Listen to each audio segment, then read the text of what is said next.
Before He Let Me Go, by Claire Ariaho. I didn't know he was a billionaire the first time we met. I was standing in line at a small pharmacy in Woos and battling a headache. He stood behind me, wearing a plain black shirt and jeans, but he had this calm silence, like he was used to being listened to. When I reached the counter, the pause didn't work. I only had 700 naira in cash. My total was 1,400 naira. I sighed, embarrassed. Add it to mine, he said. I turned and saw his eyes.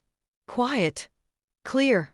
No agenda. Thank you, I whispered. Don't mention it, he replied, already looking away. I thought that was it until I walked outside and saw him leaning on a sleek black SUV, smiling slightly at me. That's how it started. He was just a man who loved quiet places and long drives at night. He introduced himself as Korda, never told me what he did, and I didn't ask. I liked the mystery. We met every weekend. He'd drive from Maitama to pick me up in Kubwa.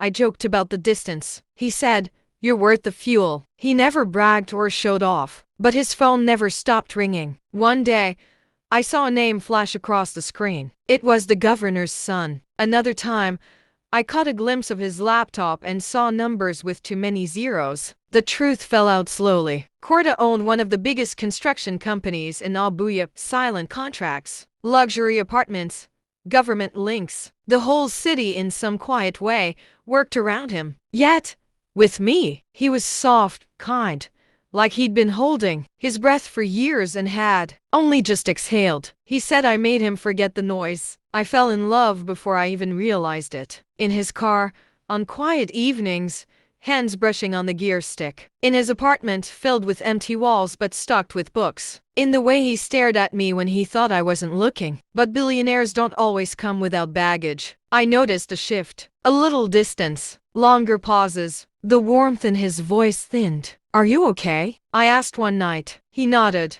smiled, lied. I should have known something was ending until one night. He drove me to Jabi Lake, just sat there in silence. "I never planned to love you," he said. "But I did. There's someone," he added, "from before. A complicated tie I can't untangle." I wanted to scream, ask why he started with me if he knew he couldn't finish. But I didn't. I just stared at the lake, still, dark, endless. "I wanted to choose you," he whispered. I nodded, tears falling silently. And then, like he always did, he drove me home. That was the last time. Now, I pass construction signs with his company's logo on them. It hurts, not because he was rich, but because he was mine for a moment.